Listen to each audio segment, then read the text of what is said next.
Good evening, everyone. Welcome to the FearFans podcast. I'm your host, Don Elmy, and with me is my co-host, Nick Muley.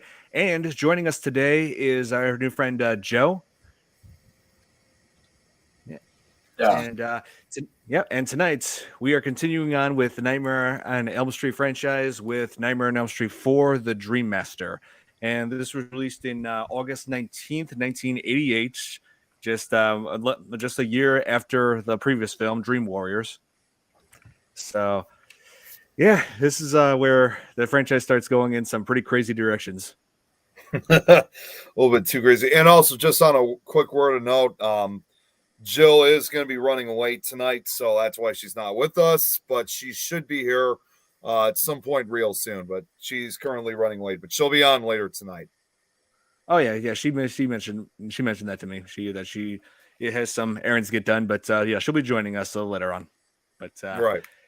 Yeah, and so 1988, yeah, quite a year that must have been. I mean, that was about 4 years before I was born. Oh, you are young. I look younger than I really am. Let me just, I was out of high school for about 3 years at that point. Oh, in '88. So I was actually working in video stores right around that time.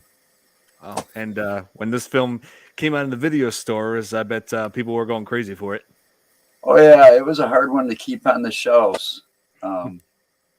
It was pretty popular. I mean, a lot of those horror movies back then were pretty popular. I mean, it was, the thing to do.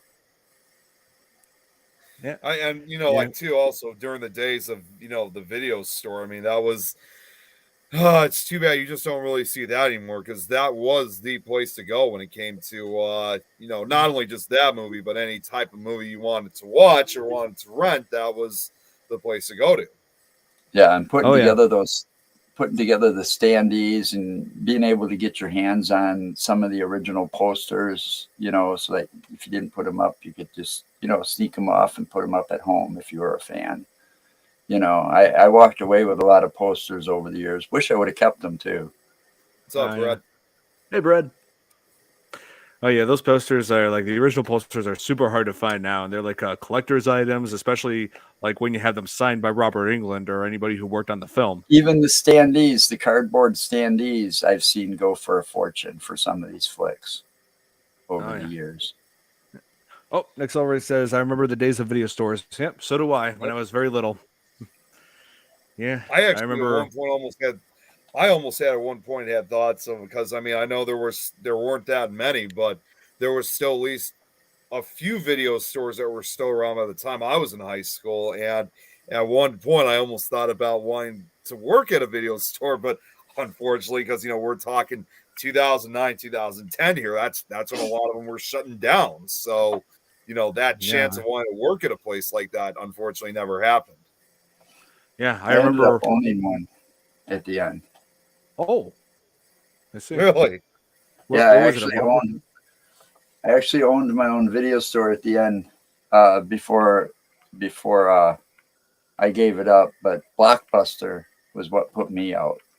Yeah, I mean, there was no way a mom and pop store was going to compete with a multi-billion-dollar chain.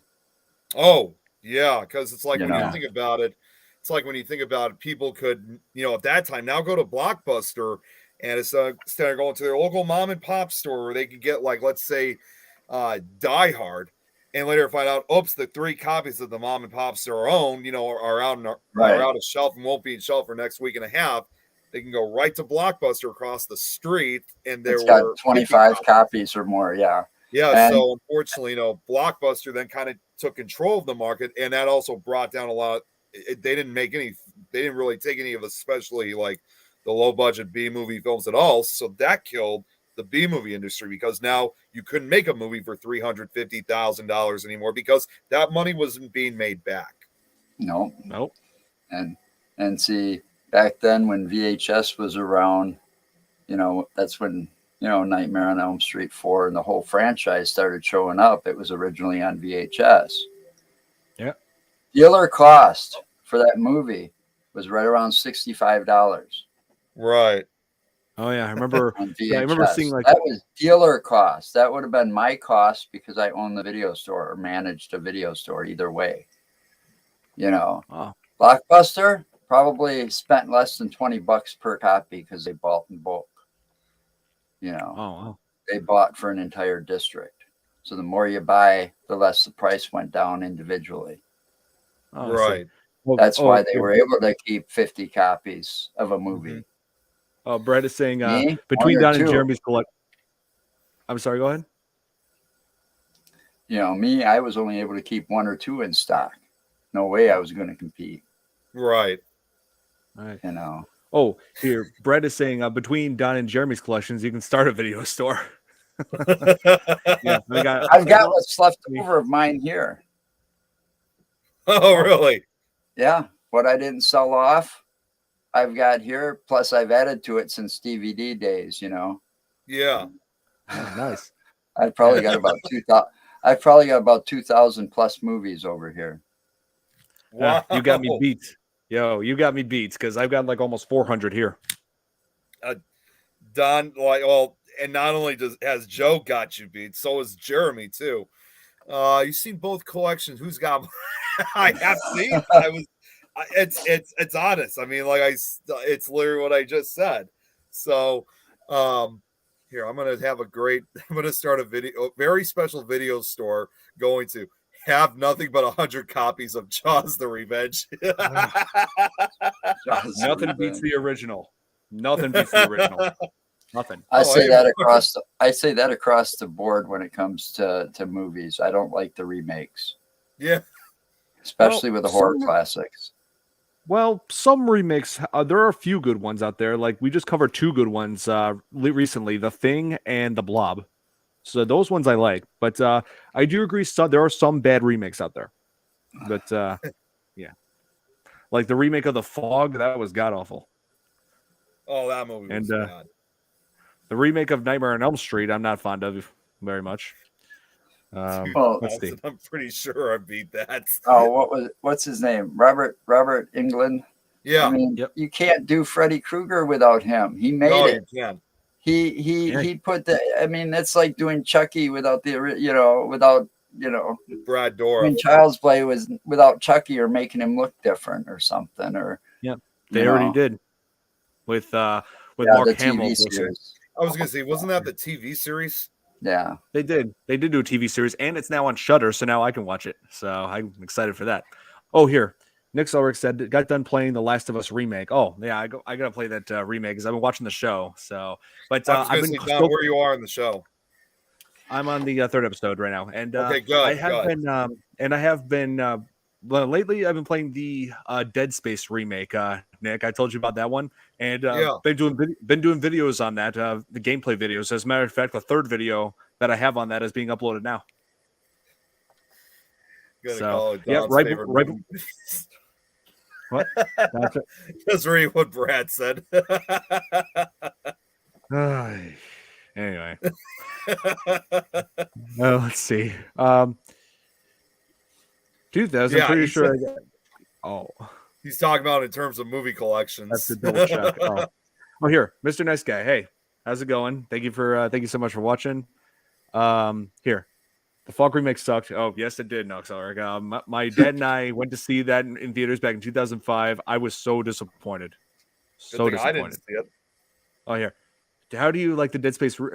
Oh yeah, the remake. Oh, it's great, Mr. Nice Guy. Like I'm just loving, like the visuals, and they tweaked the story a little bit compared to the original, and but overall, it's a satisfying remake. So yeah, not all remakes out there are bad.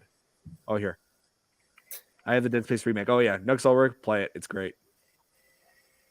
I'm good. Oh, you have a good night. This is great. Oh yeah, take care, Brad. Yeah. So yeah, like I said, Nightmare on Elm Street 4. This is the part of the franchise where I thought they started to go like off the rails, start going like trying like new crazy ideas as far as story. Like this film was directed by I should start off with this, the background. Nightmare on Elm Street 4 Dream Master was directed by Finnish director Rennie Harlin, who is known for directing Die Hard 2, let's see, Cliffhanger, and also most notable Deep Blue Sea. Remember that? Remember Deep Blue Sea, Nick? That's the shark movie, right? Correct. I don't know if I've seen that movie, but I've heard so much about it though.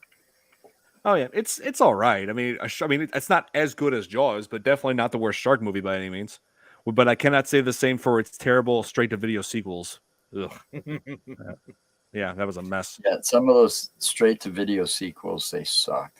Oh yeah, yeah, they tend to suck. But then after a certain amount of sequels, I'll stop watching them. You know, I'll stop watching franchises after so many of them. Oh yeah, like another example of that is Lake Placid. Original one was decent. The rest of them, straight on TV, they were horrible, absolutely horrid.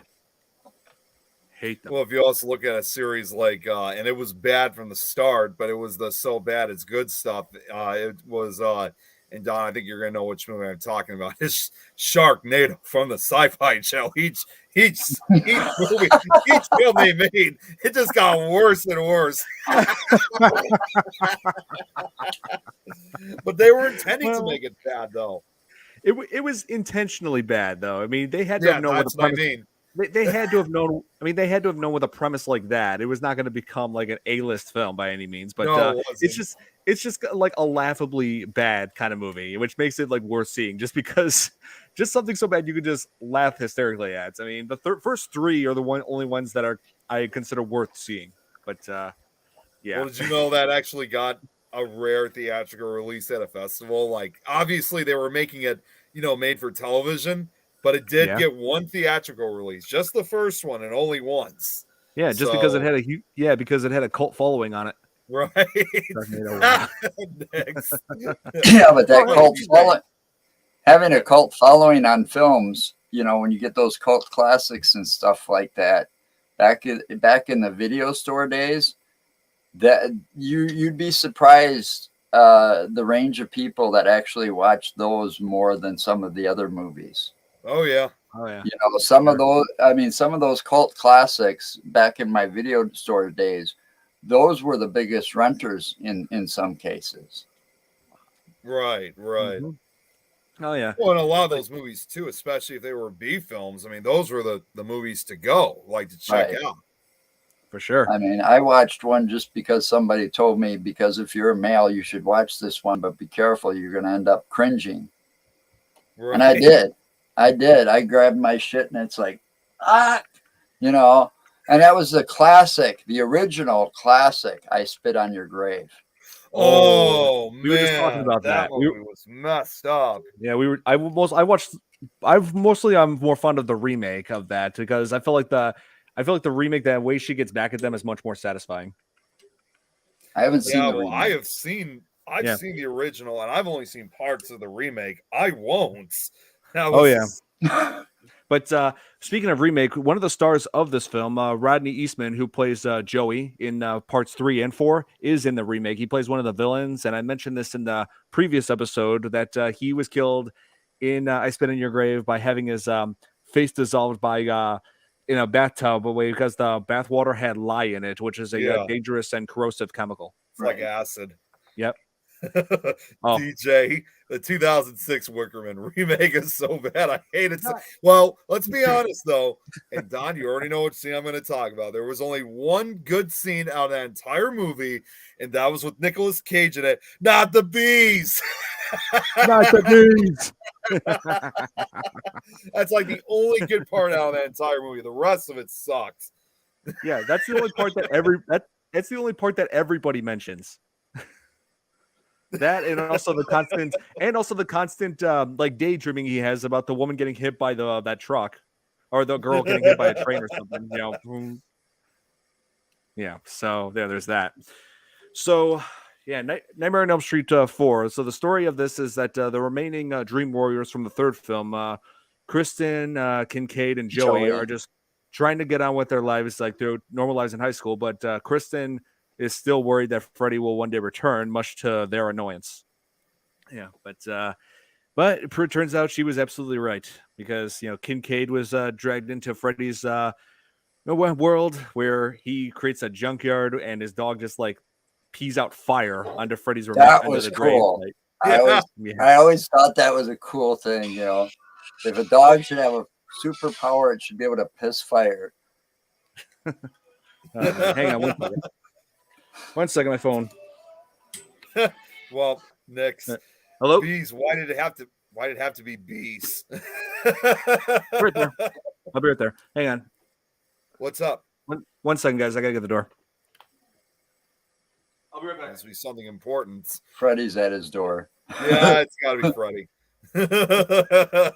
But you know what? Since you brought up that scene, I mean, honestly, it's been several years since I've seen it. I actually forgot about that scene of the dog pissing fire. But I did now, too. when you brought that up, I'm thinking, I wonder how they did that. I had to rewatch these movies because I hadn't seen them in years. So I started by watching 3 first because I knew they were tied together the way they were tied together. But I also like rewatching some of those films, especially after a long time, because I noticed something I'm not sure anybody else really noticed. It's kind of like an Easter egg. Mm-hmm. The name of that restaurant was what was it now? Damn it. Gotta forgive me. My memory gets shot. It's no worries at all. It was Craven Inn. Oh, it was really? Like a little shout for Wes Craven. Wow. On the restaurant. It was Craven, INN. Craven Inn was the name of the diner. I never noticed that until I rewatched them a few days, the other day.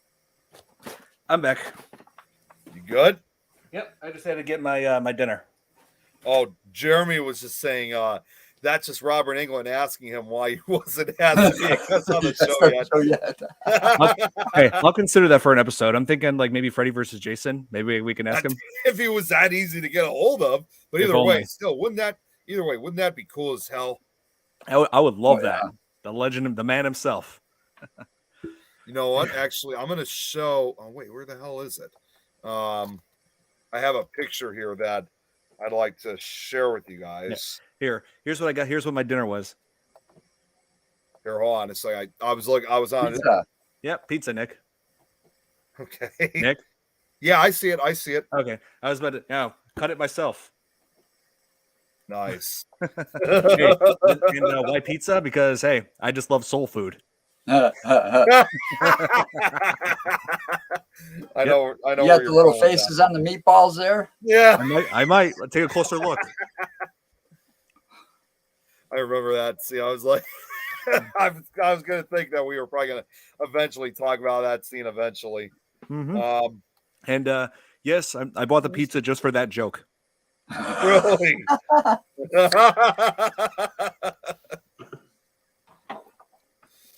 Oh man.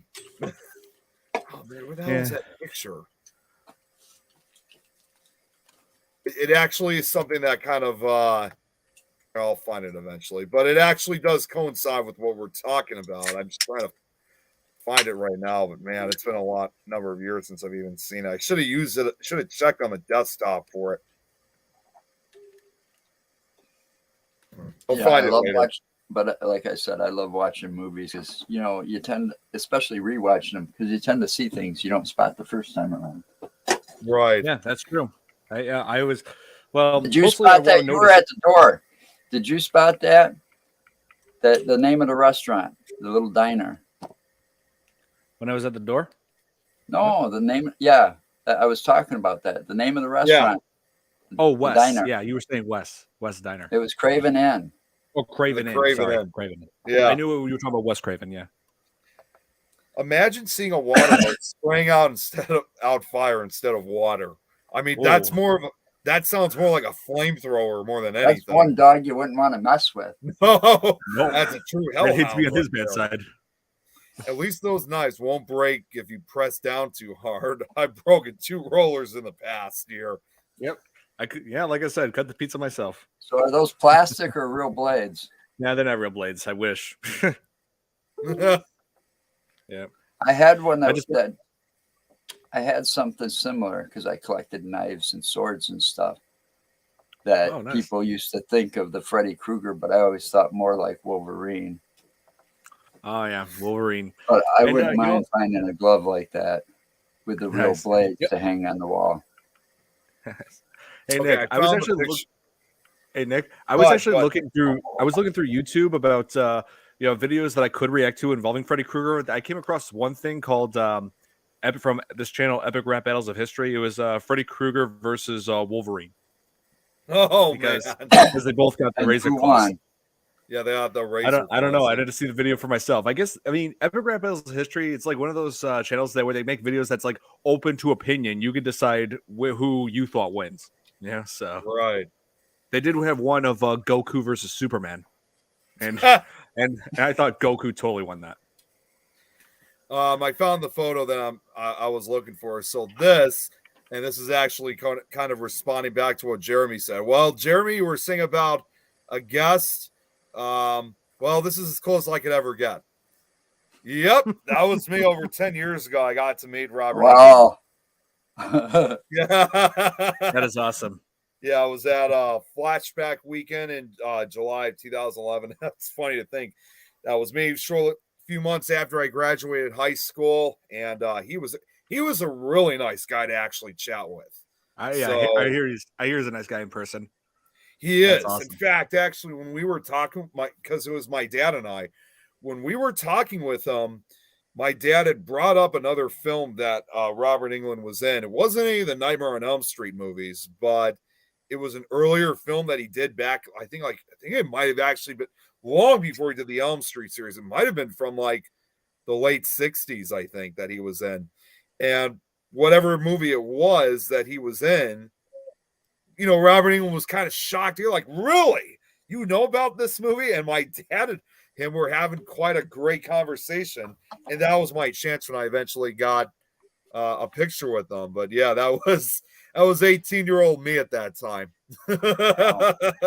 That's awesome. But yeah, I know he really is awesome. So great guy to chat with. Yeah, that's great. I don't need anybody's got permission. DJ, I'm sorry, I don't know what. Sorry, DJ, I don't know what you're talking about. That's the second time I've seen him say that. I don't know what he means by that. Yeah, I'm sorry, DJ. I don't know what you're talking about. That would have been cool to meet him. Oh yeah, just once. Oh, he's the legend himself. Oh yeah, I mean, I was you know what? When we saw him, he wasn't even at his booth table. He was actually walking past. So we got him lucky then. Well, we were very lucky indeed. His table probably had a crowd around it. I mean, oh my God. I imagine. Out of all the horror movies that had, sequels to them, I probably watched more of the Nightmare series than I have any of the others, because I usually stop at like 3. Right. Oh. Yeah, as I remember when he was at Flashback Weekend in Rosemont, I think he was the one that everybody wanted to see more than anyone else. He definitely had like the longest. He basically had like the most crowd and attention than any of the other guests or celebrities that were there. I don't think nobody else would recognize. Nobody else would recognize like the guy that played Jason Voorhees or Michael Myers or anything like that because of the mask. But everybody recognized. I mean, even without the makeup, you knew who he was. Yep. Oh yeah. And it's even. Oh, here, DJ is saying it's Rick Wickerman reference when saying I don't need. Yeah.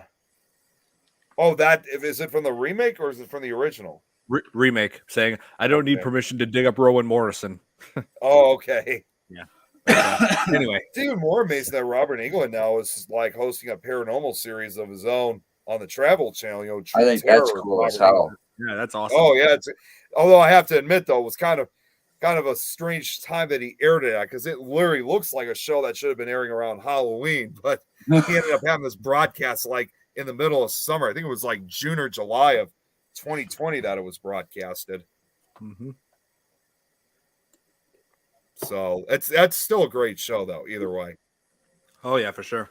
And so, and I'm back to Nightmare on Elm Street 4. I think I mentioned. I think you already know this, Nick, but they had a different actress playing Kristen in this. Because as Patricia Arquette stepped down from reprising her role as Kristen because of a couple of reasons. She wanted to search for other roles to boost her career with, and also because she was pregnant. Oh, okay. At the time. And so instead, we have an actress that and a singer who has a very interesting name. Her name is Tuesday Night, spelled with a K. That's kind of a weird name. Yeah, well, hey, a lot of people come up with unique names all the time. So yeah. But and I just love how she sang the song in the opening credits, "Nightmare." That was her. Really? Oh yeah, yeah, and so yeah, like the new hero in this film is, as we know, Alice, played by Lisa Wilcox. So, and Did you know that the characters Rick and Alice, because I'm looking at the trivia, they were originally supposed to be twins in the script. I think so. I think I remember like researching that. Yeah. Yeah, I like how Rick was just being like a martial artist all the time. Just yeah. I'm judging by how he had like a Japanese flag, like or a bandana. I'm guessing like the martial art in Japan is karate. Oh my God, Don! Just looking at the trivia, like literally after what you just told me about that Tuesday Nights performing the theme song, there it is, right there. It's like right in front of me. Just said it. It also says here too. This was also the first film in the franchise, because this goes back to Robert Englund, where he received. This was the first film where he received a top billing in the opening credits. That's right. Yeah, first. Yeah, I mean, he is the main villain of this film, so they thought, you know what, let's give him the recognition, have him top billing. Yeah. So. Well, he deserved it. I mean, he made that role iconic. Yep. And Joe, they have the Craven, as you mentioned, says here too, the name of the diner Alice versus the Craven. Yeah. Yeah. And we were talking about the dog earlier, how I pissed out fire. The dog is named Jason, so I'm wondering, that can't be a coincidence. I don't know. Yeah, like, and I didn't think about that. I didn't think so either.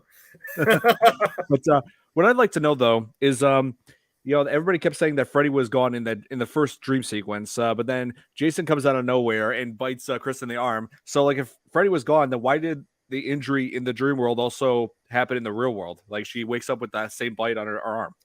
Yep. Yeah, I'm just wondering. So, like, Freddy's power is at least present in the dream world, I guess. Right. Yeah. So, Kristen is in the relationship with Rick, with Alice's brother, and let's see. There's and then Alice was in love with the classmate Dan, and they were like, oh man, they threw in so many new characters in this. It was insane. Like, let's see. There was Debbie, who is like a gym enthusiast and also has a serious fear of roaches, which played a role in her death scene. Just like me. That was kind of a disgusting. Yeah, I don't like it when they do that with bugs and shit. I'm with you on that, Joe, because truth be told, it's kind of ironic that they had a scene like that, because in reality, I actually do have a fear and phobia of cockroaches. So it's like it's like that movie kind of played on my worst nightmare. No, don't think so. Oh, yeah. Yep. Well, Nick, I don't know if I mentioned this before, but I actually did have, I believe my high school actually did have roaches. Because I didn't go to that mascot. Oh, okay, I gotta ask them at least. I saw a cockroach like going like in the hallway on the floor. It was dead, but I just knew that if there was a cockroach there, was bound to be more. After I saw that, I was about to say. After I saw that, and after I saw that, I was like, there is no way I'm eating food that comes from that cafeteria or the school. No, why would you in the first place? Yeah, because the thing is, I had to like find an alternative to that, because there was a good alternative at first during the first couple of years when I was in high school. We had a McDonald's and a Subway close by, and we were allowed to have off-campus. We were allowed to have off-campus lunches. Yeah, we were allowed to have off-campus lunches for a while anyway, because then some of the kids like go to the off-campus lunch and do not come back. And then after that went on, and then that went on for a couple of years. Yeah, that went on for a couple of years, and then they decided, you know what, no more off-campus lunch. Yeah, those idiots just ruined it for everybody. Oh man, that sucks. Yeah. All it does is take a couple of bad apples. Yep. I mean, they did the same thing, but fortunately for me, I had 3 lunches, so I had off campus, and I was gone for like an hour and 45 minutes. So because I had all 3 lunches, but the following year after I graduated, they banned off campus because of a few bad apples. Right at the start of that semester for their first semester. I was already gone then, so it didn't matter to me. But yeah, when we had off campus, I never ate at school. Yeah. We had too many restaurants close by. Right. Yeah. Here, Nux Ulrich says, "Do you believe in some supernatural stuff?" I do to some extent. Nick is a true believer in the supernatural. I'm a full paranormal investigator. So is Joe. Yep. I mean, actually, Don, I don't even think man.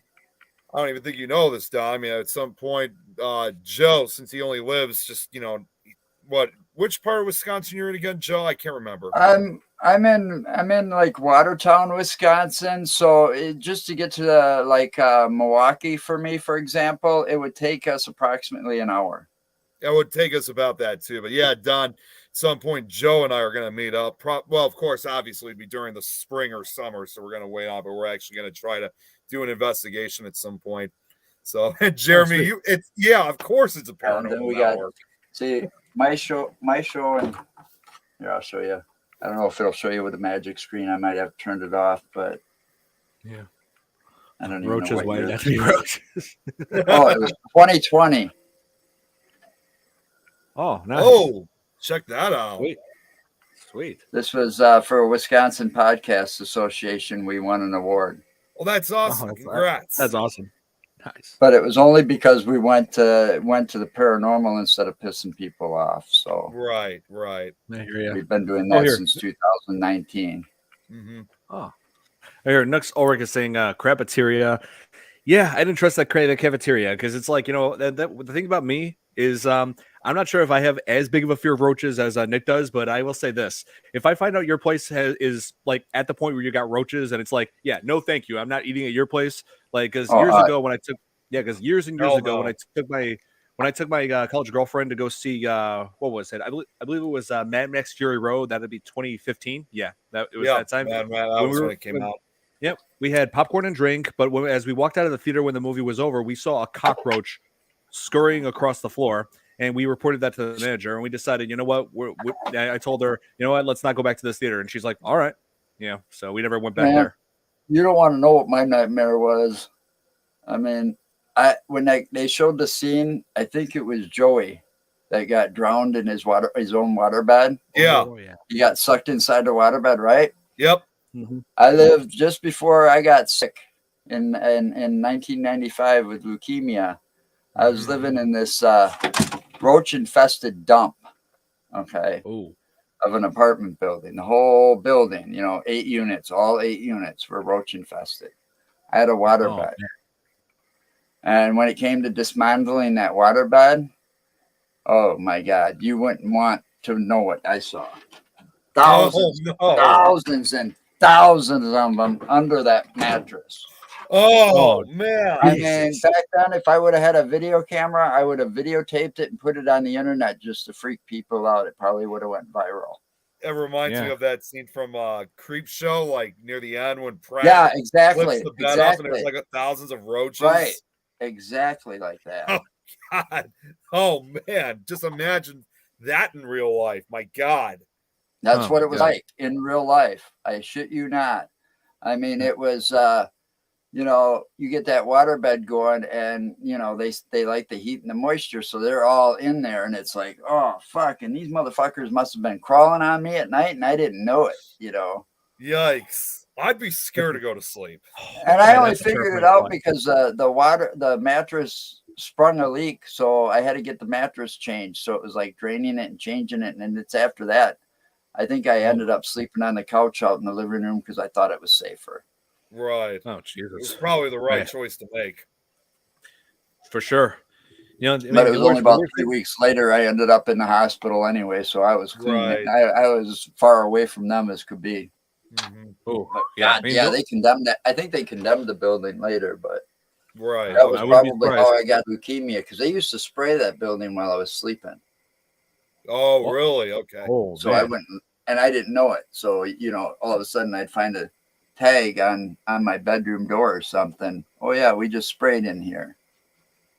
And I was sleeping, breathing in all that toxic chemical. That's too terrible. bad I can't get settlement from it.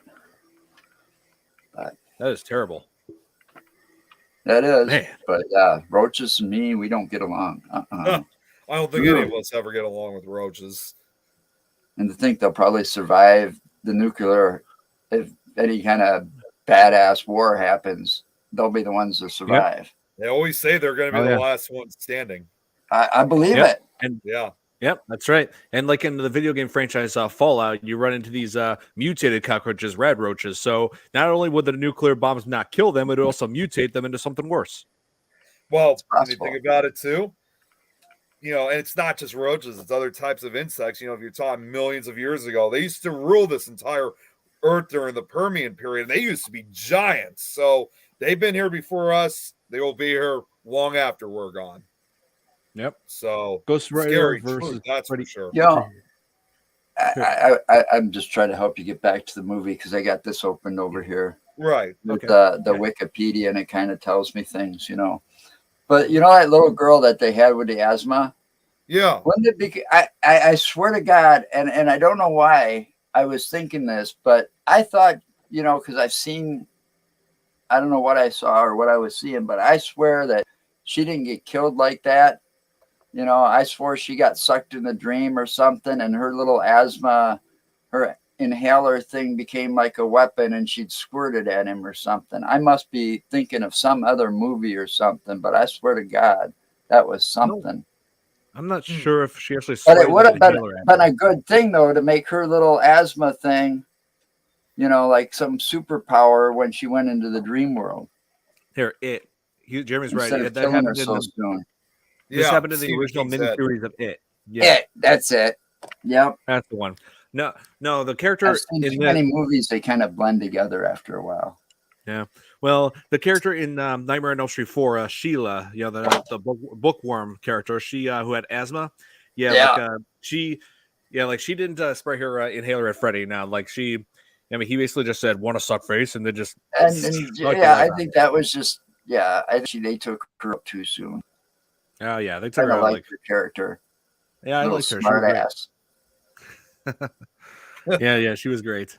What was I gonna say?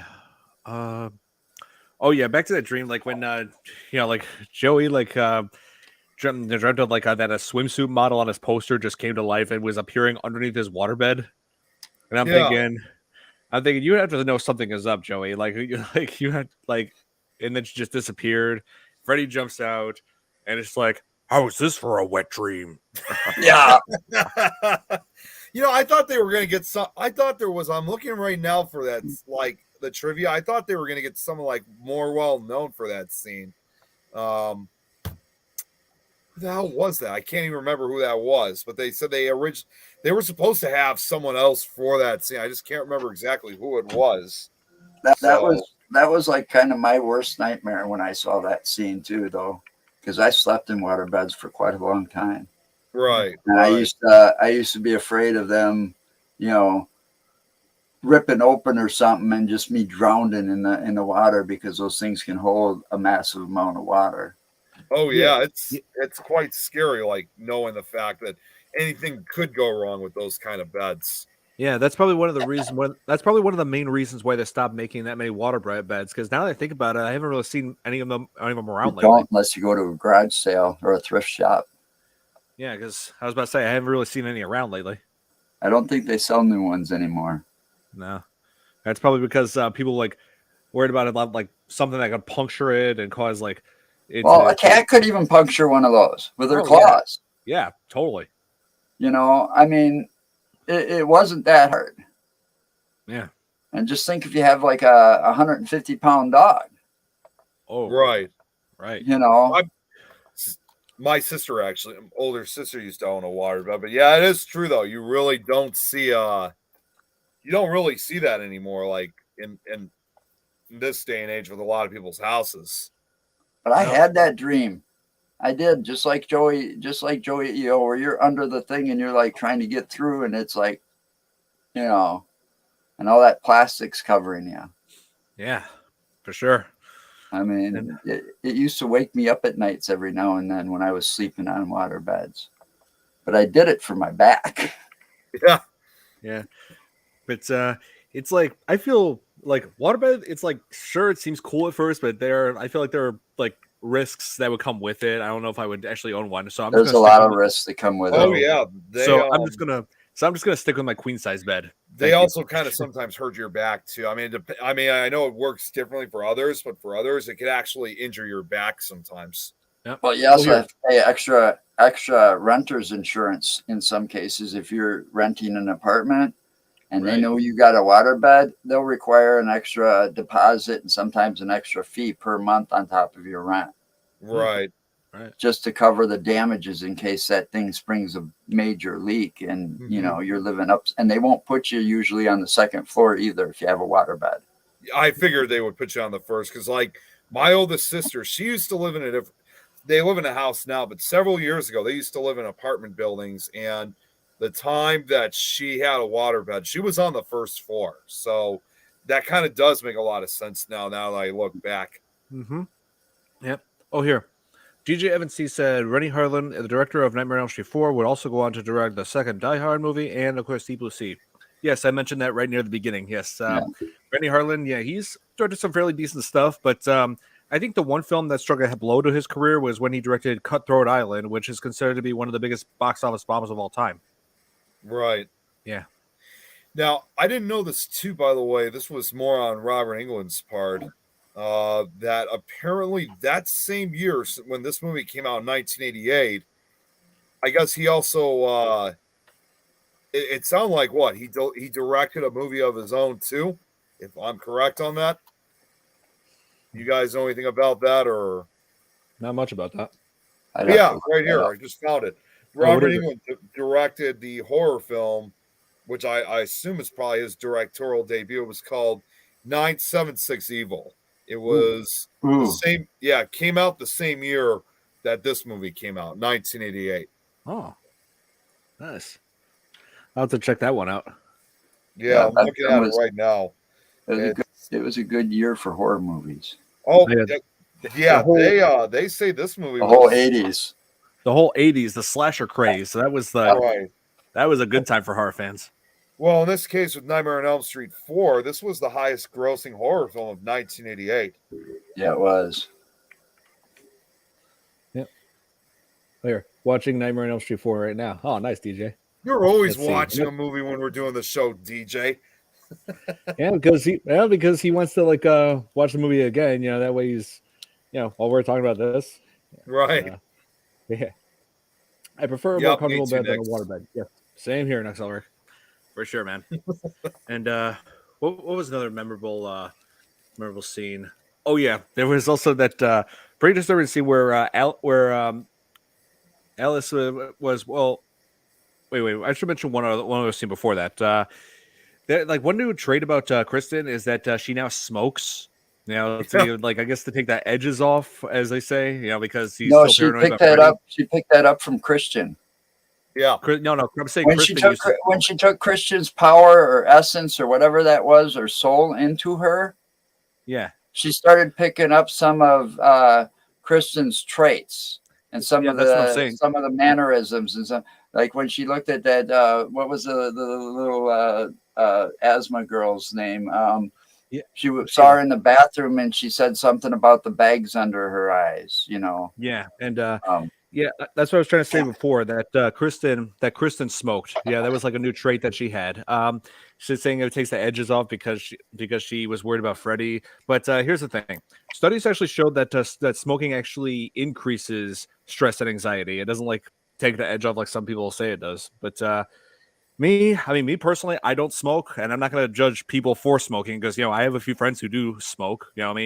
Sure, it's probably not the best. I need to quit. I know that's the thing. Once you smoke, it can be tough to quit. But hey, I'm sure you'll be able to do it, Joe. One day, maybe. Yeah. But the thing is, it's also tough on a few of my friends who visit my condo. It's because one of the policies here is you can't smoke in here. So I tell them, they have to smoke. I have no problem with things like that. Yeah. I had that where you couldn't smoke in the living room when we first bought the house here, but this thing was built in the 70s and the walls were smoke covered to begin with. So, it ain't going to hurt nothing. And my wife and I both smoke anyway. So it was something to go outside in the winter time for us. But I go over to somebody else's house. They want me to go outside. I'll go outside. I don't mind. Right. Bother me. That's the same thing. If anything else, it's cold outside, I'll go sit in my car for a few minutes, Right. See, I don't smoke myself either, but I respect everyone's, I don't judge either, but it's hard to get off of it. That's what I've heard. Oh yeah, it was. The first time I quit, I actually quit in December 4th, 1995. And it's because I had no choice. Right. Okay. Right. I was diagnosed with leukemia and I was put into the hospital. So I had no choice. Okay. Told I wasn't going to live to see Christmas year. And believe me, when you got cancer, the nurses don't want to take your ass downstairs so that you can smoke a cigarette either. So, if you're going to find your way downstairs, you're going to have to do it by yourself. And that's not that easy. No. That's right. I have a friend who survived leukemia, so I know how rough that can be. So I quit cold turkey and I quit. It was like I didn't start up until I think it was shortly after I got married the first time. So that's when I started again. Oh, man. That'll tell you about something about my ex-wife there. So. Right. Man. But that's rough. Let's see. So that's tough, man.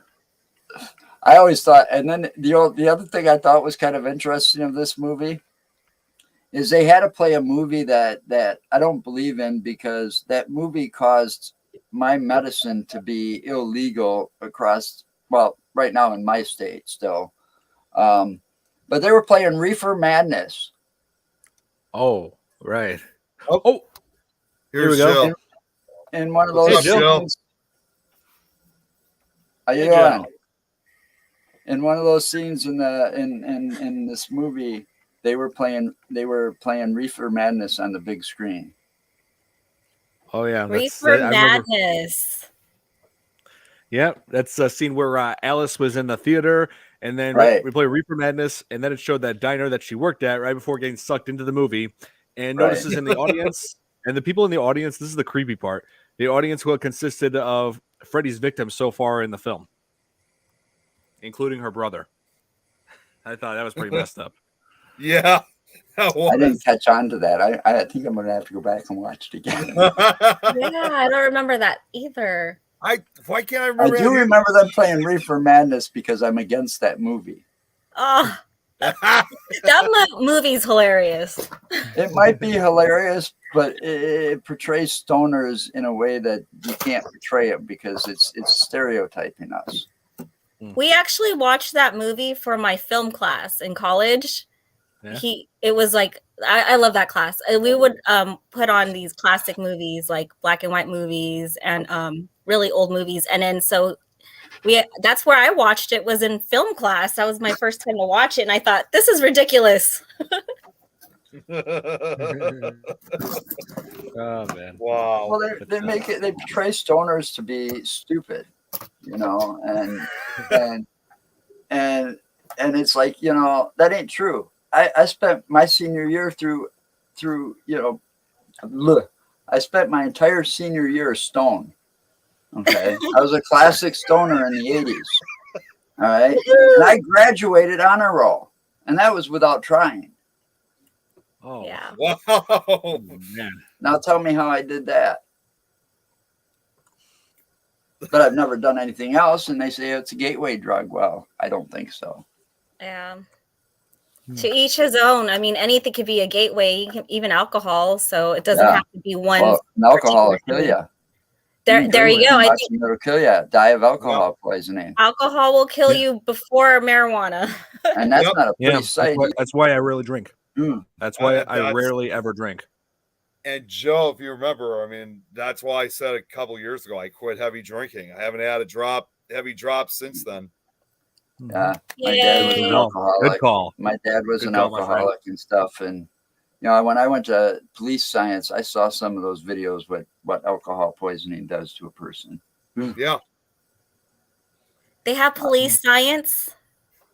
Yeah, I took police science in 88, 89, and 90. I want to take that class. That sounds cool. Oh yeah. And then I something took, similar and to then that. I took, and then I took networking and security later in life. So I've got some college. That's There awesome. you go. Awesome. But I don't work. That we continue with that movie theater scene. He's so Be right Alice back. is brought into the diner. Alice is brought into the diner where she works at, and then Freddie appears and like they have it bringing out a pizza, and crazy enough, Jill, I'm having pizza for dinner. Oh, there it is. Yep. You see the souls in it. Look at all those souls. Yep. I just love soul food. Yeah. That scene was just They That had was to crack a joke on that one. I heard what you Oh guys my were God. talking about. That scene was just messed up. It was. I don't want to eat pizza after that scene. Oh, I do. I was craving it after that. That's quite the only thing that'll keep me from eating pizza is if we put pineapple on it. Yeah, I don't do say that that's- either. My wife does, but I don't. I was Oh, gonna say come that's on. like basically the scene almost like where you no longer want to eat those type of toppings and you just want to become a vegetarian right after. Come on, you guys. I mean, I'm actually just joking. I never had tried pineapple on pizza. It never occurred to me. I know it's called Hawaiian pizza, but I just haven't had a chance to try it yet. But I will. All right, Well, me to be and honest, Don. guys, And also Go ahead, Don. another main reason why I'm having pizza is because I haven't eaten in 12 hours, so I'm starving. what the hell have you been doing? Been at work. Drinking water. Drink water though, right? Well, I had a good breakfast and I just didn't feel hungry for like 12 hours. So, Well, I'm just gonna say this, and Jill, you may not be happy with this, but I'm not really a sausage person anyway. So, How about bacon? yes. Okay, I love thank bacon. God. I got bacon on here. You kidding me? I got bacon on here. I'll tell you something. One of my exes took me to their house for pizza. Okay, to her parents' house for pizza. Story time. She failed to tell me anything about her parents and that they were Jewish. Oh no! Oh, I know the story. Yeah. Tell me. I'm Italian. Pizza isn't without meat on it. Yeah, 3 Italians here. Look at that. So I basically looked at that and said, well, I don't know what you guys call this, but it's not pizza to me. And I kind of left and went to Rocky's and ordered my own pizza. Oh, Sat in my car and dang. ate it. Well, you don't invite me to some place and not tell me what you're having. Otherwise, I would have never accepted the invite and I would have told her to go by herself. You're like, Joe's like, this is a deal breaker. I need to go get real pizza. Exactly. I'm Italian. Right. Yeah. Here. That's what we had at Christmas time. It was like spaghetti, meatballs, lasagnas, pizza. My grandma would make all of this food. Yeah. At Christmas time. Not a turkey, not a chicken. It was all of this. And then all the cookies, Gucci Daddy cookies. You're making me hungry. Yeah, Here, this is all good stuff. Damn it. Yeah. Here, DJ Evans C said, if we're doing everything Nightmare on Elm Street film in this franchise, then we need to do every film in the Halloween franchise. Yes, agreed. Hell yes. Let's do it. We That did cover franchise, the franchise upsets me. Oh. Well, I Which know one, some the of last the one? rules- They needed to make the third one a standalone movie. It was so I great. remember we It should were have talking been a about that last standalone week. movie. Yeah, we were Yeah. talking about that last week about it. Yep. Yeah. Oh, here. It drinks I rum drink and rum and coke. Coke. So do I. Captain and Coke. That's my favorite. I We used ended to. up a cult classic now, believe it or Yeah. not. Yep. Are you Coke talking about classic, the third yes. Halloween movie or? Yeah, season. Oh of yeah, It is a is. cult Oh, classic cult classic. now. Well, if you remember too, I mean, I remember that conversation because I brought the mask skull on to show you the last week. That was awesome. Yeah, you did. Yeah. Which mask? Wow. The I never silver got to see shamrock those. masks. Ah. I have all And I was in three the of them. video store business back then too when that one came out. Which one did you have? That's awesome. Nice. Which one do you We never have? got those. All three of them, the Jack-o'-lantern, Skull, and Witch. Nice. Mm-hmm. And it's got the silver shamrock tag on them too. They're actually glued on, so you can't remove them. Oh, We'll see so about that way that. that way you won't. So you can't remove them, and hopefully you can't tamper with them like that lady did with that get the beam in the mouth.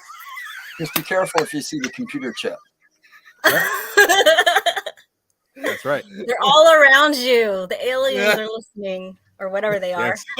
Yes. Aliens are listening. They live. I'll They live. I'll take my chances with my too. boxes before I play around with one of those masks. We got to cover that movie. They live at some point. I love that movie. What? Oh, They wait. live. I love Halloween 3. Oh, Yeah, the Halloween one 3 with is all Piper in it. Yep. The one with Roddy Piper in it, right? What's Mhm. that? Oh, The one They with Live. That's Piper the in one it. with. Yep. Hot Rod, They Roddy Live with Piper. Roddy Piper. Yes. Right. That Rowdy was Roddy Piper. That puts And him Keith on the David. top of wrestlers turn actors. That puts him number 2 Yeah. on my list. There you go. Because The Rock is The number Rock. 1. The Rock That's is my number 1. That's my Yes. celebrity husband. He's taken. I mean,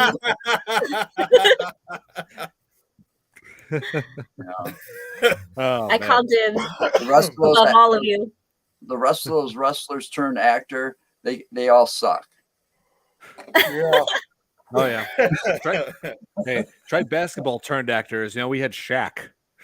Yeah, like that guy could not act. Great basketball player. He is a legend in the sports world, but acting, no. Just Well, no. Michael he's Jordan- still doing a lot of commercials. Michael Jordan did pretty good with the Looney Tunes. Oh Well, yeah, yeah, with but I Space thought Jam. so. But the difference is he wasn't playing a character. He was playing himself. He was just like, Yeah. he was just like, I'm Michael Jordan. Let's play some basketball. Yeah.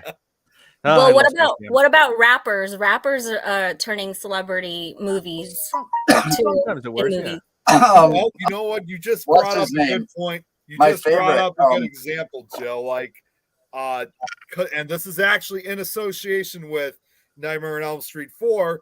Let's not also forget that originally it was supposed to be released for this movie, but they decided to send it separately. Was when Will Smith decided to make that song "Nightmare on My Street," which was supposed to be released with that movie, but they decided instead that I remember that. Yeah, they decided they wanted to make it a separate film project. What were they called originally? Jazzy Jeff. DJ Jazzy Jeff and the Fresh Prince. Yeah. And the Fresh Prince. Yes. And a lot of people say that. I mean, they do like the music video that was made, but it was unfortunate they basically remodeled Freddie and made it something completely different when they should have just got Robert Englund as Freddy Krueger practically. I mean, it's a great video except for that. It's thinking, why couldn't they just get him in this film? It was the start of the MTV era. That's why it was. This is why this was like called the MT version of whatever the Nightmare. What they got it named here. Somebody said that. Oh yeah. They talked about MTV in here. Yeah. Because they were watching it a lot. Yeah. And so, yeah, Nightmare on My Street. That's just one of the projects that Will Smith did with Jazzy Jeff when, but this was a little bit before Jazzy Jeff constantly got thrown out of the house by Uncle Phil. Yeah. It's so weird to see also, by the way, to see how young Will Smith looked back in the day. I mean, you can see he's only like 20 years old. Yeah. And now that's young he made was. on a streaming service. I know about that one, yeah. I just don't understand why they could not. Because Hollywood has no imagination anymore. The younger generation, here, take it from the wise old man. Okay. Hollywood has got this younger generation coming up that grew up with cell phones, computers, and no reason to go outside and play. So they've got no imagination. They didn't have to exercise it and use the imagination, so they can't come up with new ideas. It's kind of like wrestling doing the same thing. They're rehashing shit. Mm-hmm. Right. Man, again, I totally get where you're coming from, though. But still, it sucks either way. I mean, just a simple little music video like that, it really could have probably made things even bigger for, in this case, Nightmare on Elm Street 4. Right. If you even look at the cover, it even resembles, because it's got the claws coming through, it even resembles like it's from the movie. But when you watch the music video, they literally right at the beginning of the video saying, this has no association with Nightmare on Elm Street 4 or any of the Nightmare on Elm Street films whatsoever. Is an entirely a standalone project, which is ridiculous because the lyrics are practically about the movie. And also only difference is it's like a cursed film, but still it revolves around someone getting attacked by Freddy or Fred, as they call him in the song. That's right. Whether it be a parody of the movie, either way, they should have put like you said, Robert Englund in there as like Krueger and stuff. It would have been like a great. In other words, it would have been like a great addition to the franchise. Add a little music video. Might have made him more money off that video too. Well, and if you think about it too, just 2 years earlier, like if you look at, for example, Friday the 13th Part 6. When that movie came out, Alice Cooper did a song in response to that movie, and Jason is featured in it. It was all truly about Jason Voorhees. Why couldn't they do the same thing for Freddy Krueger for Nightmare on My Street? I know, right? Because Will Smith and Alice Cooper are two different people. Yeah. Alice Cooper is known as the Prince of Darkness. Yeah. But they actually did do another music video for Freddy Krueger. I believe it was promoted with Nightmare on Elm Street 4. The Fat Boys, Are You Ready for Freddy? I thought I saw that in the trivia, actually. Yeah. So Nightmare 4 wasn't without a music video. The Fat Boys managed to pull one off. Well, that's because MTV came out in like 1982. Oh yeah. So they were. People were trying to. If you made that movie, wouldn't you try to get yourself on? Get something on MTV to promote your movie? Exactly. I mean, it was the only type of like, what's the word I'm thinking? Basically, the only type of destination where you could have music videos at that time. I mean, there were no music websites. There certainly was no YouTube back then. That was exactly. That was just your best way to broadcast them. Yeah, I was watching it. I remember when it first aired in my state. That's awesome. I was watching it. The only thing they had back then was interruptions were by the VJs to talk about the music and to interview the musicians. Right.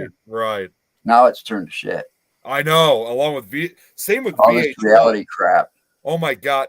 I'm just going to say this not to go off top. My dad was just recently going through some VHS tapes and he found like 2 or 3 like recorded tapes of like VH1 and just like MTV. This was back in the days, like when they used to have like music videos broadcast and like we're talking like 80s, 70s, like all the decades.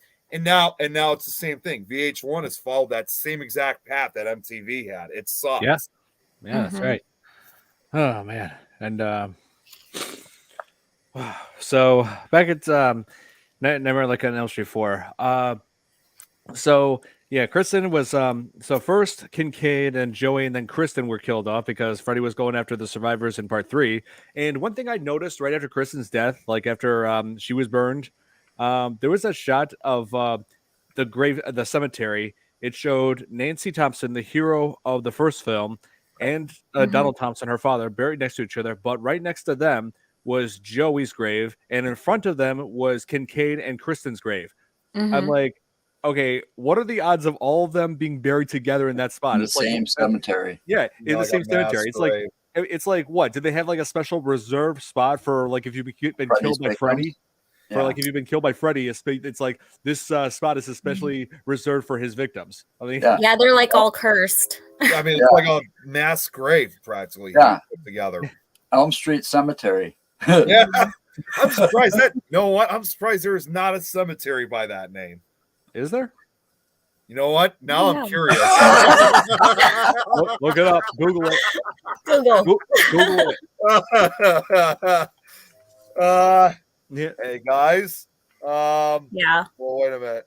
You're looking for a cemetery. Okay. Wait a minute. Hang on 1 second. I think there is. Wait, is this? Wait, let me see if this is actually legit. What? Yep, it is. Elm Street Cemetery. There is an Elm Street Cemetery in what state? Braintree, Norfolk County, Massachusetts. Massachusetts. That's too far to drive to. Nah. Wow, guys. I mean, they actually show some of the interments here. This is actually a really old cemetery. Like, there are burials here that go back to, I'm just trying to look where the earliest one. Geez, there's burials that go back to the 1790s. Yeah. I wouldn't be surprised. I mean, Massachusetts was one of the original states, the East Coast, where everybody first settled. Colonies. Where they all first settled. Yeah. Yeah. We got them. We got a cemetery around here that goes back to the Civil War era. Oh, and then because there's some Civil War soldier, it's an actual cemetery. Part of the cemetery is designated for the Civil War soldiers that are there. And then there's like this one by the very first investigation me and my partner ever did was in Madison. There was a church next door, and it had a little cemetery next to it. And most of those were in the 1700s. That's incredible. Up in there. And here's the even more kind of grim fact to this. Most of them were children. Oh, jeez. Man. So That's sad. But the building that we were investigating back in that time frame was one of those TB hospitals. Mm-hmm. Oh, a tuberculosis ward. Right. Yeah. So there was we figured there was going to be a lot of activity. We couldn't get into the building. So that's why we were like walking the perimeter, and we found this tiny little cemetery behind the church. Mm. And most of them we noticed, when you look at the year and the birth and death, they were only children, That's sad. in the single digits too, which is even, that's really even sad. worse. I mean, they weren't even, that means it's like they didn't even reach the age of 10. Right. There was a lot because they didn't have like immunizations or vaccines, and they didn't, they didn't even have Tylenol for fevers. Science was way behind what we are now. Oh yeah, I mean, you have to remember back in the like I mean, hell, they tell us this cures a lot now. Yeah. What I'm smoking. But when you think about it too, back in the days, like especially with a disease like tuberculosis, when you're dealing with kids who are not even 10 years old, their bodies are still growing, their immune systems are still growing. It's like they can't fight it that maybe the adult body can. They might be more resilient to some things, but others they're going to get hit harder with. Yep. Yeah, true. Because their systems aren't quite as effective. Yeah, they're not as developed. Right. Yeah. Oh, that's here. the word. Oh, here. Jeremy is saying Freddie's iconic echo. Yeah. Oh, here. How's this for a wet dream? Oh gosh, you're so good at that. Yep.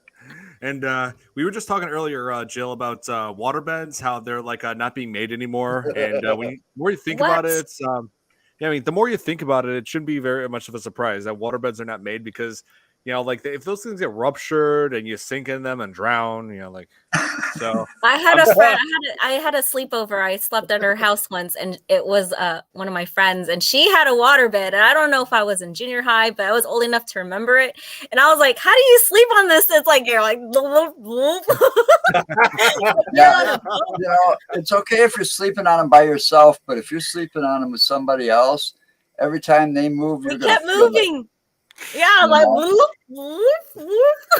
I can't sleep.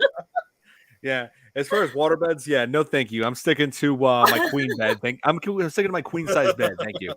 Hey, they were great. They were great back in the day. They're fun when you're not sleeping. I mean, exactly. There you go. If you put your mind in the right pretense. There you go. Look what Jeremy's saying. I used to have a waterbed until the heater burned through it in the middle of the night. Oh, that's no. That's the thing. Then you could possibly get electrocuted. I was Yeah, gonna say, Oh, God.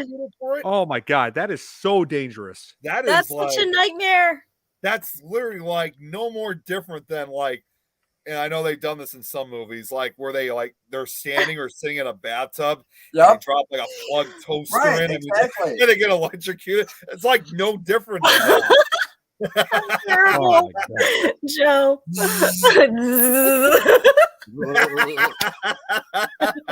Yeah, exactly. And, Oh man. yeah, like, and so, oh man, like, so, like Freddy, like the kills that he does in this can seem unique, but some just seem bizarre. Like we were talking about the cockroach one, we were talking about the asthma one, the Sheila one, yeah, the one we were that talking about that all the air sucked out of earlier. her face. Oh gosh, that one was sick. That one was really sick, considering that was so how gross. young she was, or how young she looked. Yeah, that's you right. know. And also, what was his name? Rick, Alice's brother. You know, killed by Invisible Freddy in a martial arts dojo. And I'm like, yeah, I didn't get that one. I didn't get that one either. Yeah, that would seem like probably one of the weakest kills in Freddy's history. That was just that one I didn't like. Yeah. I just Sorry, felt you guys like read Jeremy's comment. No, I haven't read it. I was sleeping, and the weird thing was I was having a dream that I was swimming somewhere, and then I woke up and oh shit, I was really swimming. Oh my god. How old were you, Jeremy? And the heater burned through it? Oh man, you're lucky you didn't get apparently. That's been known to happen. Jeremy's like last year. Jeremy, you they gotta actually be recalled really the water lucky bed for that. You They gotta be actually really recalled lucky, the water Jeremy, bed for because that once. yeah, lucky to be alive. Oh man. You gotta be really lucky because you would have seriously been electrocuted for that. Okay, my idea is why not, instead of putting water in it, can you put something else in it, like say sand or something? It might be fun. Sand, I don't know. Sand, pretty uncomfortable. I tell you what, I saw one person. I went over to this one chick's house. She had fish in her waterbed. Oh, 5 fish. Oh my god, forget it. Wow. What? That is just so literally sleeping with the fish. He had a really clear, it was a really clear mattress. You know, it wasn't like your normal blue or whatever. It was like clear so you could see through it. And she had fish in it. Those poor fishies. Yeah, just imagine them having to live their lives in a waterbed. I don't think so. I couldn't sleep. Yeah, this takes like. Yeah, this takes sleeping with the fishes. This takes sleeping with the fishes in a new direction. Yeah, exactly. Sleeping with the fishes. That just reminded me. I mean, I just first off, I gotta say, like, how do you even feed them? Because you got to feed the fishes. Yeah, they're not real. They can't be real.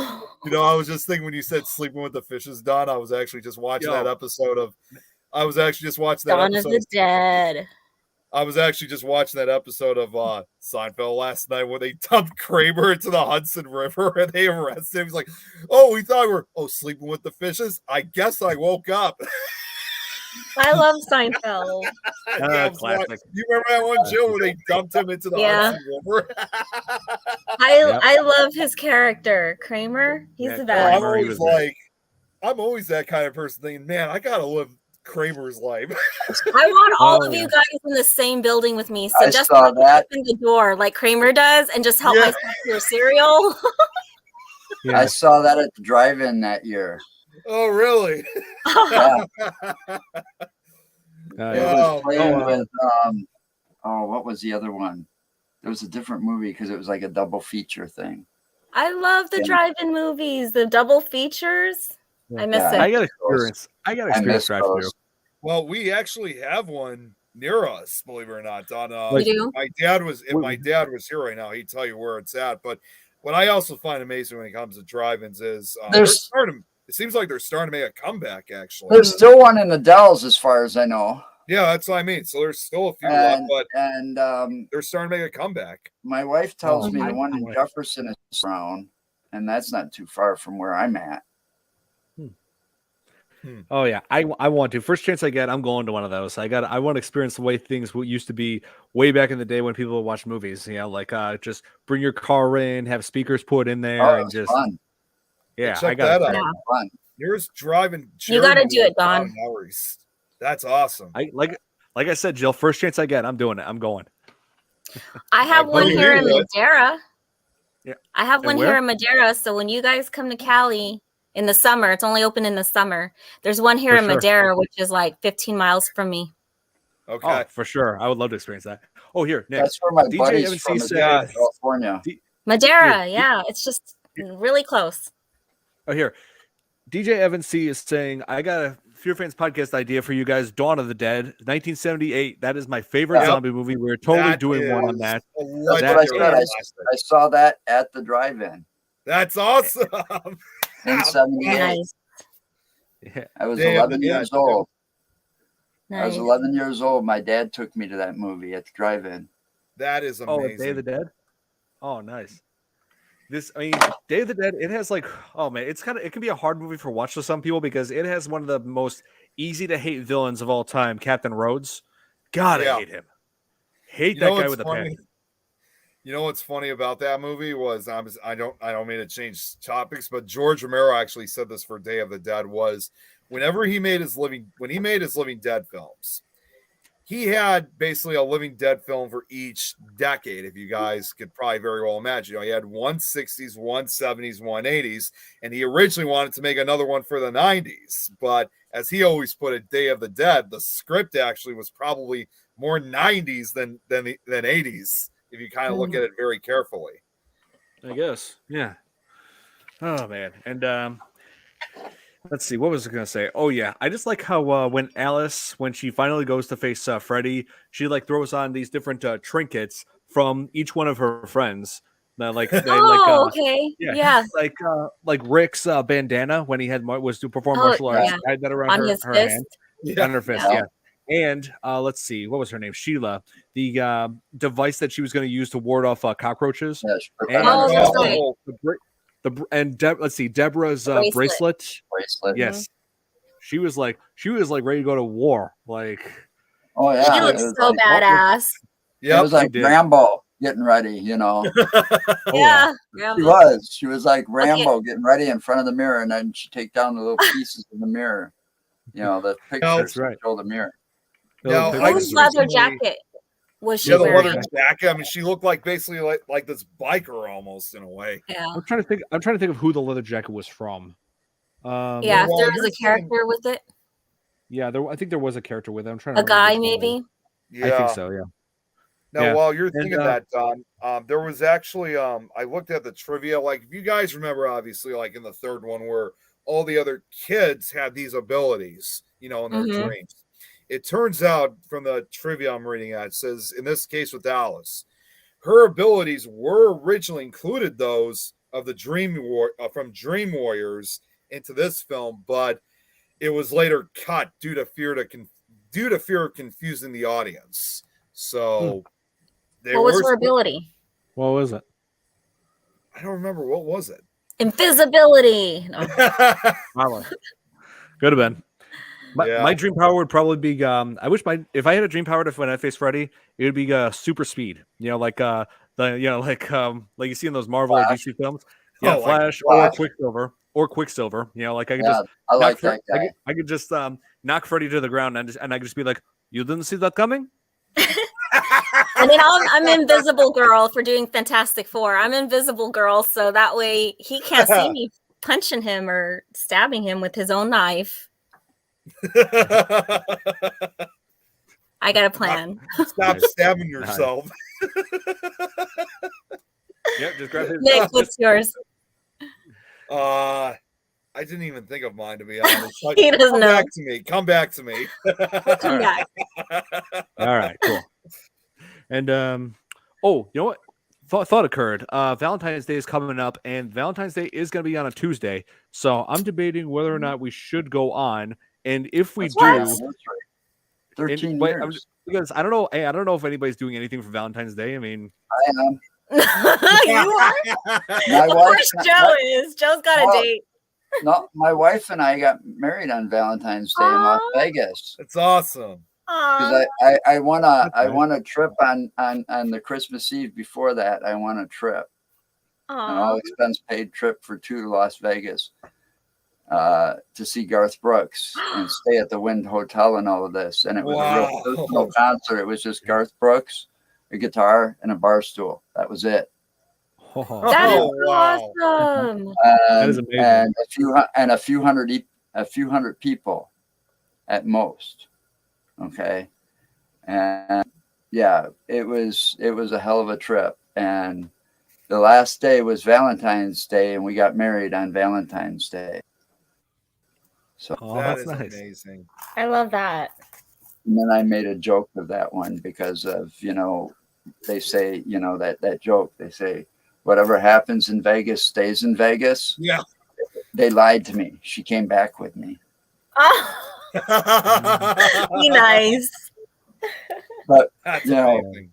So Valentine's Day, we've been married 13 years. Aww. That's awesome. Congrats to both of you.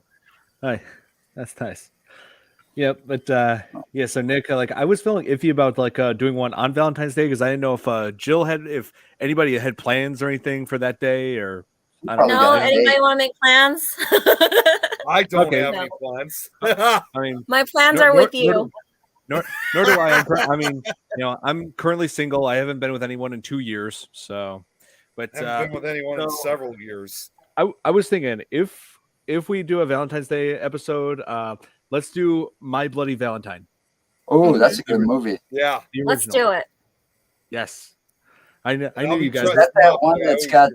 Is that one that's got Deborah Foreman in it? No, the original. No, it's original. No, not the hers was April Fool's Day. Never mind. Yeah. Hers was April Fool's Day.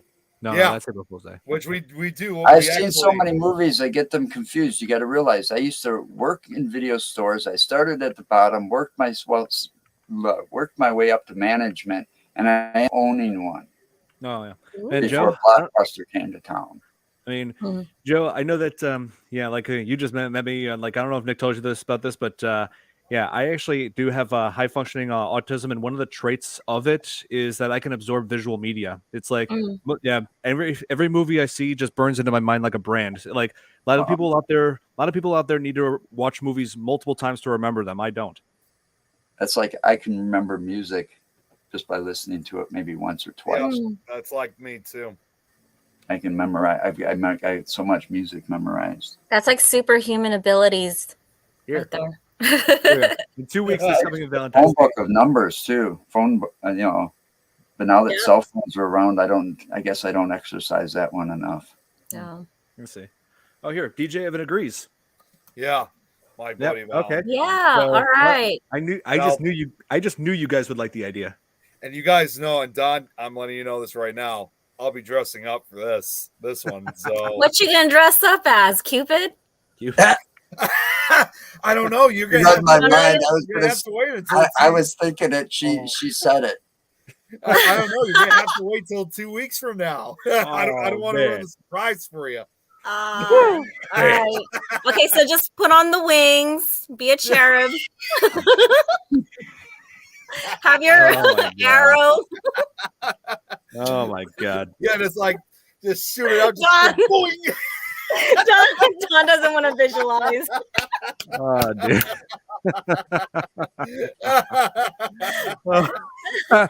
DJ's in. He's in. Yeah. And okay, then it's on. We're doing it. All right. Then. And so yes, if I had a few other things to say about Nightmare on Elm Street 4, I remember Alice for finally goes after Freddy after she feels like enough of her friends have been killed, and now her boyfriend Dan is in the hospital after they had a car accident and is worried that he's going to fall asleep and Freddy's going after him. So now she faces Freddy in the church and now finally shows his reflection after singing that rhyme about the Dream Master, show evil its face and it shall die. And then all of the souls started coming out. And I should mention one of those souls is actually played by someone that you're very familiar with, Nick, Linnea Quigley. Oh, Linnea Quigley, one of the original Scream Queens. Mm-hmm. Yes.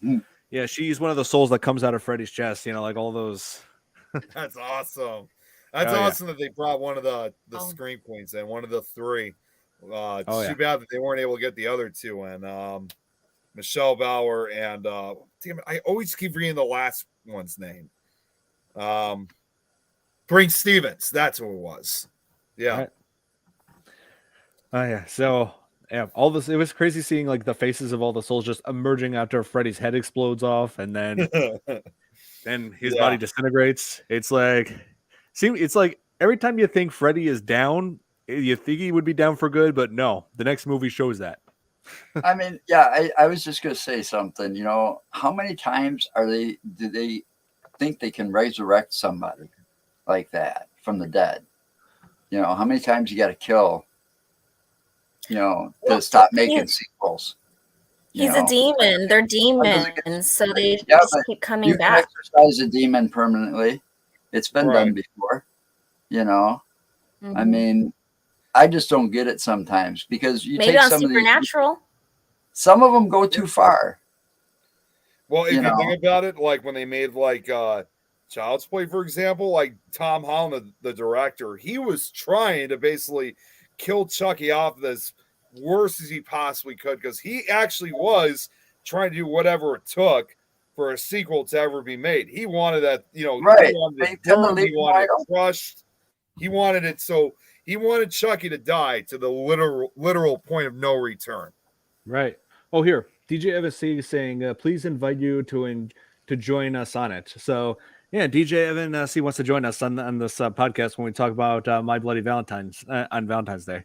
You know, they took Hellraiser into space. That looks kind of stupid. Valentine.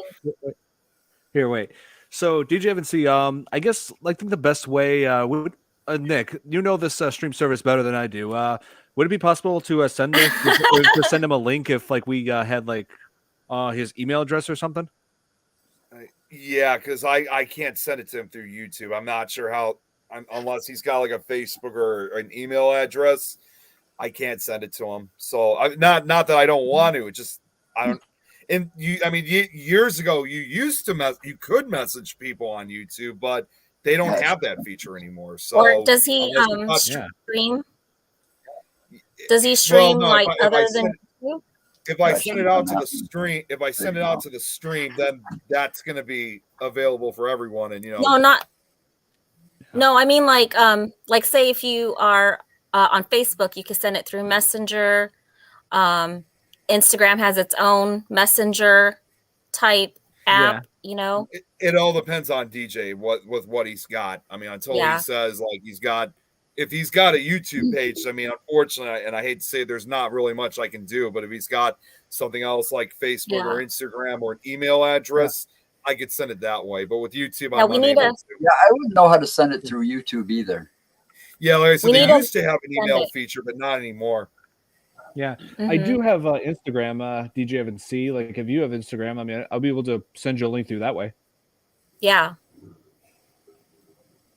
It all depends if he's got it or not. Yeah, add or follow Dawn on Instagram, which like I if he's got an Instagram, though, that's the real question. I'm putting the link up right now. I'm already following Dawn. And the Instagram, right? Yes. Yeah. I was going to say, just don't. Joe, are you on Instagram? Nope. I'm on Facebook. No. I used to have an Instagram, but I don't pay attention. I'm too old. Yeah. See, even right now, I actually went to a restaurant once and got a senior citizen discount. It's awesome. Because I'm 55. I'll be 56 in March. But I just realized you got your picture back up, Joe. John's Instagram. Yeah, you like that? That's awesome. Here, Freddie, Jason, and Michael are never ending. Is that your doppelganger? Yeah, that's my Halloween costume. Never ending. Never ending. No.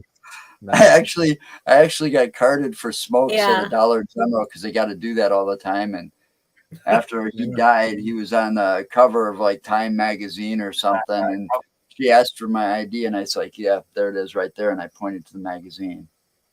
He just laughed. So you're way more handsome, Joe. You don't give yourself credit. You actually got to card me with all the gray in my beard? Yeah, exactly. Wow. Yeah, it's crazy. Oh man. So, it's 10 o'clock. Greg said he's gonna be on tonight, right? Yeah, and just very quickly, just before. DJ is on Facebook. DJ's on Facebook. Okay. Oh, okay. Message Don. Message me on Facebook. Yeah, we'll get this figured out. Just go on. Because I would love to have you on. Yeah, Don's name. Oh, he just put it in his name. There you go, Don. Okay, looking for it right now. All right, so very quickly because we only got another minute left. Just to kind of go over what's going to be happening this week. I know I had some issues last week with Nick Files that the slideshow wasn't completed. I was not really happy when I came on, but I will say this. What's that? You're going to redo another slide? Yeah, I'm going to redo it because I got more information and now I'm actually, and as soon as I get off here, I'm actually going to start adding the pictures. So it'll be a lot better than what it was last week. So last week didn't count. This is going to be the real return with Nick Files. And for To the Grave and Back on Thursday, we have I don't know what we're going to be talking about. Actually, I kind of forgot. We got to really start writing down this stuff. You? I don't think you guys discussed what you were going to talk about. We talked about it last week, but I don't remember. DJ Evan. Here, I got him. Yeah, I don't remember what we were going to be talking about for To the Grave. I was going to say DJ should just message you. Yeah, he did. I got him on Instagram. He sent me his page. I got him. Then for Supernatural Talk on Thursday night, Don, actually, I thought you should know this too. The Supernatural Talk on Thursday night, we're actually going to have Tom McNicholas on the show. So it'll be his first time ever being on any of our shows here on this network. So it'll be great finally having him after several weeks. So, and then finally on the Frighteners, we're supposed to be interviewing an investigator from Scotland. I actually have his name right here. He runs a paranormal podcast of his own. It's actually basically one of the few paranormal shows really out there that's like a full Scottish paranormal team. It's I think his name is Riga Nichols, if I'm saying that right. I'm not sure, but he runs something called Paranormal Hangovers. So we'll be interviewing him this upcoming Friday. So we got a lot coming up, and it's going to be really exciting. Of course, just want to say, Joe, as always, thanks for coming on. Definitely was great chatting with you. Thank you for having me. It was fun. Again, just like with Supernatural Talk, we'll have you back on. Anytime. Yes. I'm never that busy unless we're out. Right. And Friday nights are my show's on. Awesome. So. We'll make sure we'll make sure to tune into your show as well. Yeah. Okay. We started back live on Friday nights until the weather gets warmer here in Wisconsin. Then we go back out investigating. Oh, you're in Wisconsin. So we're gonna have to get together, Nick, and do something. Let's do it. I'm ready for it. Don, you should join us too. Like I said, I told our buddy Dale, I said, I really do want to get to Joliet one of these days. Yes. Yeah. It's kind of like on my bucket list for Joliet prison. We can take you there. We're trying to get back into Joliet. It's been almost 5 years since we've been to Joliet prison, and I've been trying to get back ever since. So I'm overdue for a visit. So whenever you guys want to come out to Joliet, we can definitely take you there. Yeah, we're going to a house at the end. We're going to do a private investigation in New Glarus. The owner, well, not the owner, the person that's living there believes it's haunted. Plus, he believes that it was built in the Civil War era. And we're doing that on the 25th of February. Oh my God, that's right after my birthday. Dale Kazmarik's coming up to join us for that. Oh, Dale, yeah. So that's going to be another one that we're going to be, doing with Dale. I mean, we've done 3 or 4 investigations with him now so far. Oh, awesome. Well, tell Dale I said hi. He's a very knowledgeable person when it comes to this stuff. And if anybody I know is a Civil War expert, it's Dale. So I 100% agree with you. So that's why he's going along. Mm-hmm. Yeah.